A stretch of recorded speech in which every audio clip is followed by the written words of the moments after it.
Merci de toujours prendre le rendez-vous avec Sauter FM. Au menu de l'actualité ce mercredi 19 juin de l'an 2024, il s'est ouvert hier mardi 18 juin 2024 un atelier de formation sur les outils de prévention et de gestion des conflits liés à la mobilité pastorale dans la commune de Malanville. Une activité du projet MOPS dans le cadre de la gestion du pastoralisme à Malanville. On en parle dans cette édition. Pendant ce temps, le ministre d'État Abdoulaye Biotchane a effectué une descente à la zone industrielle de Glodigbe hier mardi 18 juin. Objectif, évaluer l'état d'avancement des travaux. Précision à suivre. Et puis, les populations de Kouampougou, un village de l'arrondissement de Tchoumi à Natitengou, sont en joie. Elles ont reçu hier des équipements de transformation de soja et ceci dans le cadre de la mise en œuvre du projet Kozo à Natitengou. Le reportage de Rémi Yokossi, l'un de nos confrères de Nanto FM, est à suivre. Mesdames, Messieurs, bonjour et bienvenue à tous. Sota Midi Magazine, le point de l'actualité de la journée sur ta radio. Sota FM, c'est maintenant et tout de suite. On démarre par cette actualité au plan local. Il s'est ouvert ce mardi 18 juin 2024 un atelier de formation sur les outils de prévention et de gestion des conflits liés à la mobilité pastorale dans la commune de Malanville. Les assises ont eu pour cadre la salle de réunion de l'hôtel de ville et ont réuni les autorités locales et plusieurs acteurs, notamment les agriculteurs et les éleveurs venus des 5 arrondissements de Malanville. Objectif, contribuer efficacement à la gestion du pastoralisme et prévenir les conflits liés à la mobilité pastorale. Une activité rendue possible avec l'appui du projet Mobilité pastorale transfrontalière apaisée et stabilité sociale au Sahel, MOPS en abrégé. C'est le premier adjoint au maire de Malanville qui a procédé à l'ouverture des travaux après ces mots de bienvenue. Seydou Moussa qu'on écoute. Je vais profiter de l'occasion pour remercier les responsables de l'ONG pour avoir initié cette formation à l'endroit de nos parents. Vous avez bien choisi le moment et surtout la zone, connaissant ce qui se passe pratiquement toutes les années dans notre commune. Et nous ne ferons que vous remercier, vous demander encore à persévérer et à nous aider pour que ce phénomène soit carrément éradiqué dans notre commune. Donc sur ce, au nom du conseil communal de Malanville et du maire empêché, je lance solennellement l'ouverture de ce séminaire et que la paix soit dans notre commune. Conscient de ce que la commune de Malanville est souvent confrontée aux conflits liés au pastoralisme, le secrétaire exécutif de la mairie de Malanville s'est exprimé à l'assistance en ces termes. Olivier Loukousui. Nos communes, notamment celles du Nord, sont constamment exposées aux conflits entre éleveurs et agriculteurs. Il y a beaucoup de partenaires qui nous appuient toujours pour rester dans la prévention de ces conflits-là et également nous aider à les gérer quand ils surviennent. Je puis déjà remercier tous les acteurs qui ont fait le déplacement des communes sœurs et remercier également tous les acteurs au niveau communal, les conseillers communaux, les CA, les commissaires et toutes les structures ici représentées. Je voudrais vraiment les remercier pour leur présence effective. Notre souhait est que, au terme de cet atelier, nous puissions sortir avec des outils nous permettant vraiment de prévenir ces conflits-là et que nous soyons vraiment capables de les gérer quand ça va être une réalité. On ne souhaite pas, mais c'est toute une batterie de mesures que les partenaires prennent pour appuyer la commune dans son élan de prévenir et de gérer ces conflits-là. Démarré hier 18 juin, les assises prennent fin ce mercredi 19 juin de l'an 2024.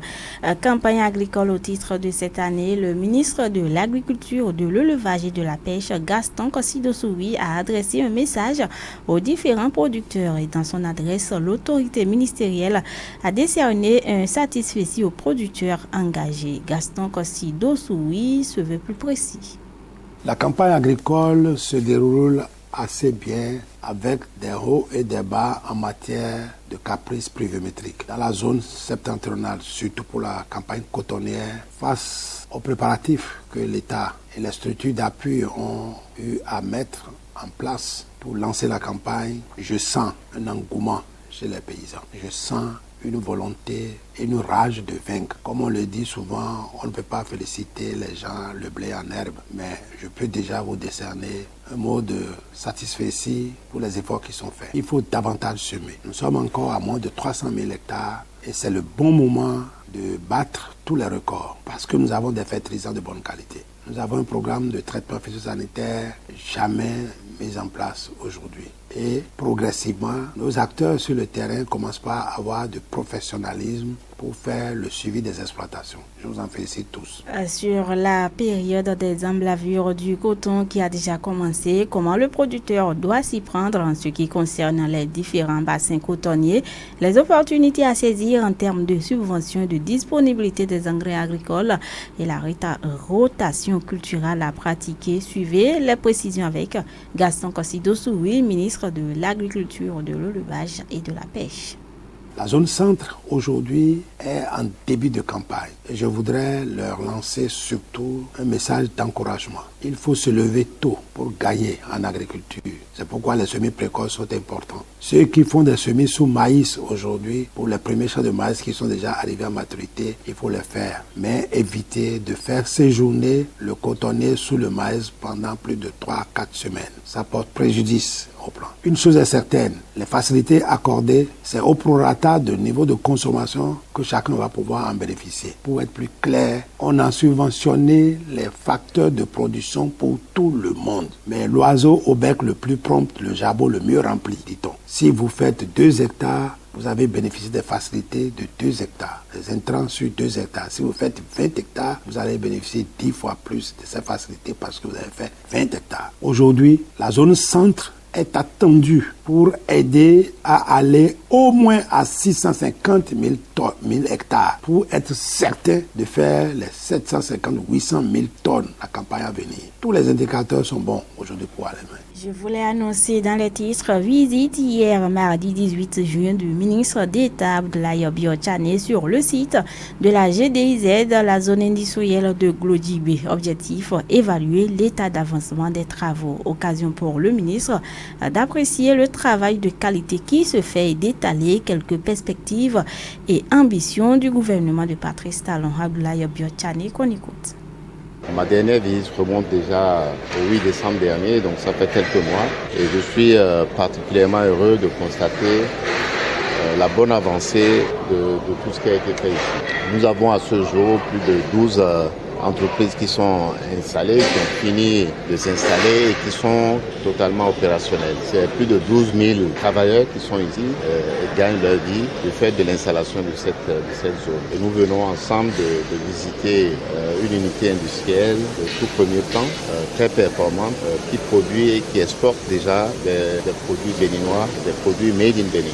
Dans 6 mois, on aura 14 unités additionnelles qui auront fini de s'installer et d'être opérationnelles. Et ce sera en ce moment-là plus de 35 000 emplois qui seront créés, peu même en avance à ce que je disais il y a quelques semaines encore, lorsque j'étais en tournée d'élection des comptes du gouvernement, où nous avions projeté qu'il y aurait 20 000 emplois à la fin de l'année. Mais on aura 35 000 emplois, c'est donc beaucoup plus. Et donc d'ici 2 ans, ce serait encore trop s'estimer satisfait de ça. Et c'est ce que je viens exprimer ici et féliciter le DG de CIPI qui suit toutes ces opérations-là pour le compte de l'État béninois et le DG de l'APEX qui, pour le compte de l'État, est la structure qui supervise donc la mise en place de la zone économique spéciale.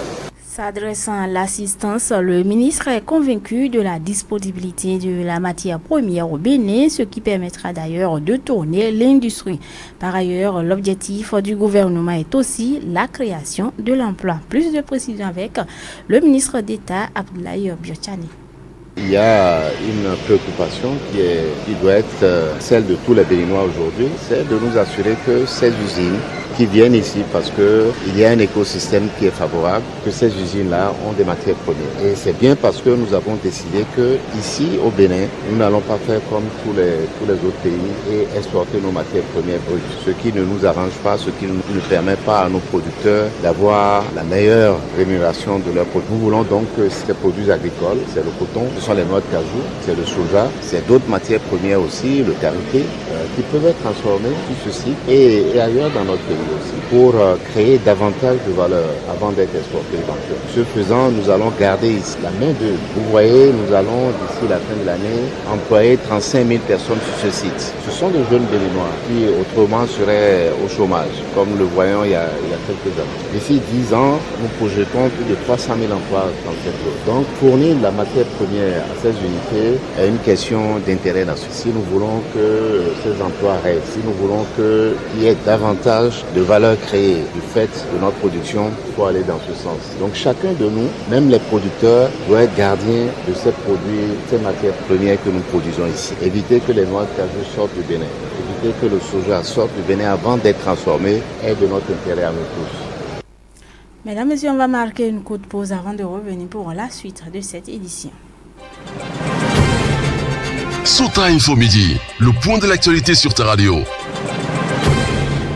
Les populations de Kouampougou, un village de l'arrondissement de Tchoumi-Tchoumi dans la commune de Natitengou, ont désormais de quoi transformer le soja. Elles ont reçu dans la matinée de ce mardi 18 juin 2024 des équipements de transformation du soja du projet Kozo. La cérémonie de réception provisoire a eu lieu en présence des acteurs du projet, le maire de Natitengou et les populations elles-mêmes. Rémi Yokossi pour le reportage.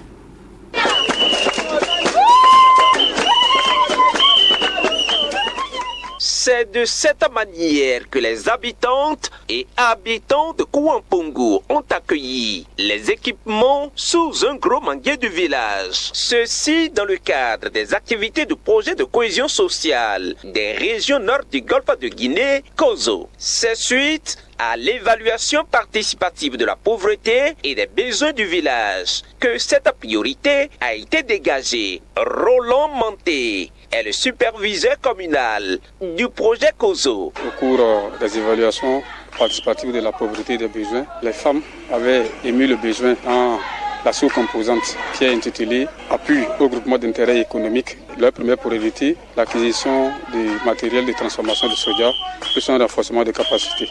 Ce matin, nous avons recruté un prestataire pour l'acquisition de ce matériel-là qui est déjà arrivé dans le village et nous sommes venus maintenant faire la cérémonie de réception provisoire de ce matériel-là. Anissé Ponderou, facilitateur technique du projet, revient sur la composition des équipements. Les équipements sont composés essentiellement d'un moulin de transformation du soja, de 4 seaux en plastique, de seaux à eau, de 3 bassines d'eau de 30 litres, de 4 marmites de 50, de 3 marmites de 40, de 5 fûts de 200 litres en plastique, d'un broyeur, de 30 moules, de 30 passoires couvertes, de 5 tamis uviels, de 5 écumoires en aluminium, de 4 spatules en bois, de 20 blousons, de 100 cache-nez, de 40 paires de gants et de 10 plateaux en aluminium. Nous ne pouvons que leur demander de faire un bon usage de l'équipement. Le chef d'arrondissement de Tchoumi-Tchoumi, Denis Adiator et Pauline Mpo, secrétaire du bureau ADV, en remerciant les donateurs, promettent en faire bon usage. C'est avec une joie que je prends la parole au nom de mon arrondissement pour exprimer nos joies qui nous animent aujourd'hui à Kouampougou. Je tiens à remercier d'abord le maire parce que toute chose passe par la commune. Nous sommes tellement heureux de voir ce que Kozo nous a apporté. On fera de bon usage à ces instruments. Nous allons vous montrer un résultat positif. Nous sommes contents de ce que Projet Kozo nous a donné. Il nous a donné ce matin des batteries pour qu'on va utiliser avec. On va faire ce gars avec ça. Là, nous sommes contents, très contents. Nous allons bien utiliser le matériel. Merci au gouvernement de Patrice Talon.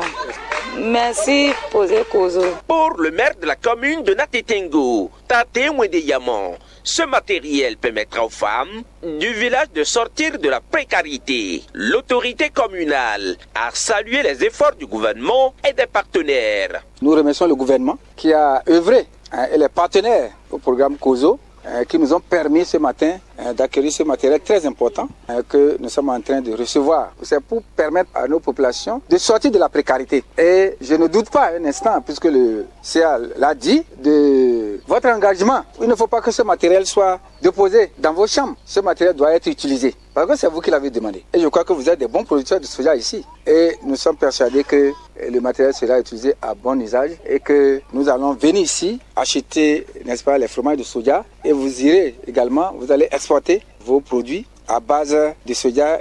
Au nom du conseil communal et à mon nom propre, je vous remets dans les mains de la présidente et de son équipe ce matériel composé du moulin, des bassines, des plastiques, des marmites et beaucoup de choses dont le projet COSO vous offre ici dans le village de Kouampongu pour la transformation du soja.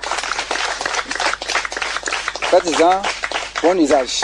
Remise symbolique de ces équipements et danse folklorique ont meublé la dite cérémonie.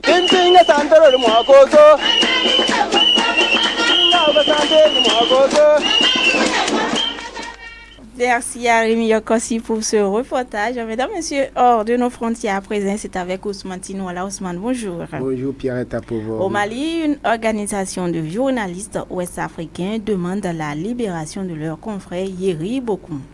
Effectivement, Pierrette Apovo au Mali, cela fait plus de 10 jours que l'on est sans nouvelles du journaliste Yeri Bokoum, promoteur de la Web TV IBC. Il a été enlevé le 8 juin dernier par des hommes en civil après avoir couvert la veille une manifestation d'opposants aux autorités de transition. Ses proches n'ont eu aucun contact avec lui depuis. L'Union des journalistes de la presse libre africaine UJPLA demande sa libération. En Guinée, Ousmane Tinouala, l'écrivain Thiermo Monembo est à la recherche de son manuscrit disparu. C'est le cauchemar de tout écrivain, voir disparaître un manuscrit sur le point d'être édité. C'est ce qui est arrivé au romancier guinéen Thierno Monembo le 22 mai dernier. Des voleurs sont entrés chez lui, ont dérobé son ordinateur. Depuis, il cherche en vain son manuscrit. Pierrette approuve. Merci beaucoup à vous, Ousmane Tinouala, pour ces précisions. Mesdames, Messieurs, ce sera tout pour cette édition. Le rappel de l'essentiel en titre avant de vous fausser compagnie. Il s'est ouvert hier, mardi 18 juin 2024, un atelier de formation sur les outils de prévention et de gestion des conflits liés à la mobilité pastorale dans la commune de Malanville. C'est une activité du projet MOPS dans le cadre de la gestion du pastoralisme à Malanville. On en a parlé dans cette édition. Pendant ce temps, le ministre d'État Abdoulaye Biochane a effectué une descente à la zone industrielle de Glodjibé hier, mardi 18 juin. Objectif: évaluer l'état d'avancement des travaux. Vous avez suivi les précisions. Et puis, les populations de Kouampongu, un village de l'arrondissement de Tchoumitchoumi à Natitengu, sont en joie. Elles ont reçu hier des équipements de transformation de soja, et ceci dans le cadre de la mise en œuvre du projet COSO à Natitengu. Vous avez suivi le reportage de Rémi Yokossi, un de nos confrères de Nanto FM. Mesdames, Messieurs, merci de nous avoir suivis. Pierrette à pouvoir de votre micro, Aboubakar Doko, manipulation technique. Bon après-midi à chacun et à tous. C'était Sota Midi Magazine, le rendez-vous informatif de la mi-journée sur Sota FM, la radio de l'espoir. Merci pour votre fidélité. Suivez la chronique en français facile sur Sota FM. La chronique en français facile sur Sota FM. Alassane Sani Bio.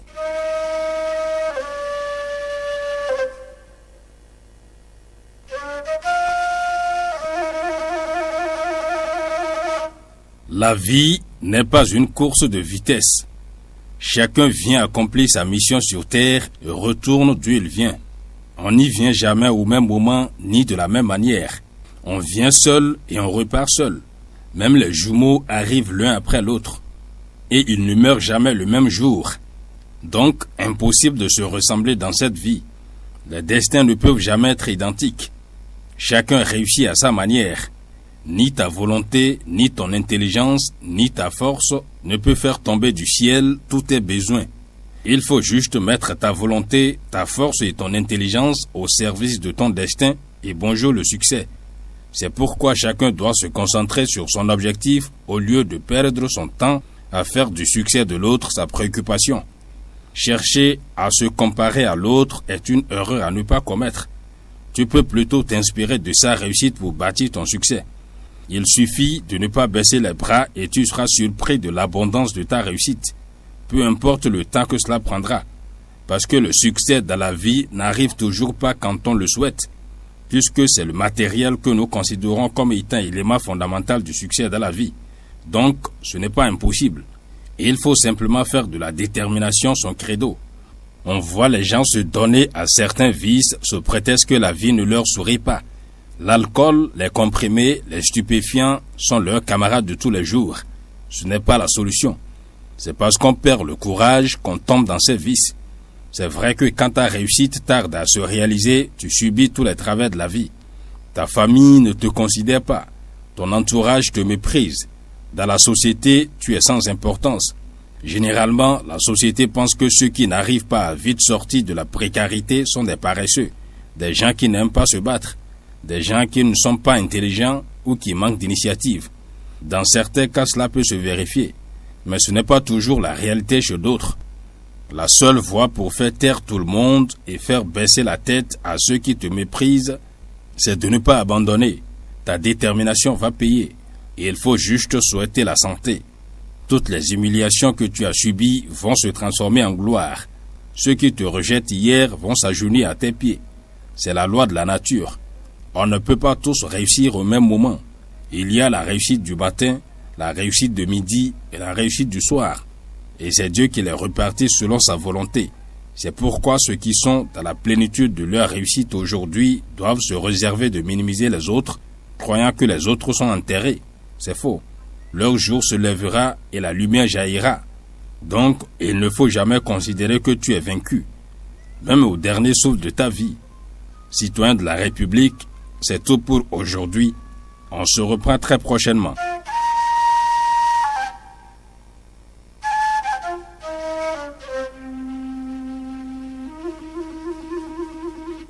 C'était la chronique en français facile sur Sota FM. Dans la Liborie, la différence a un nom.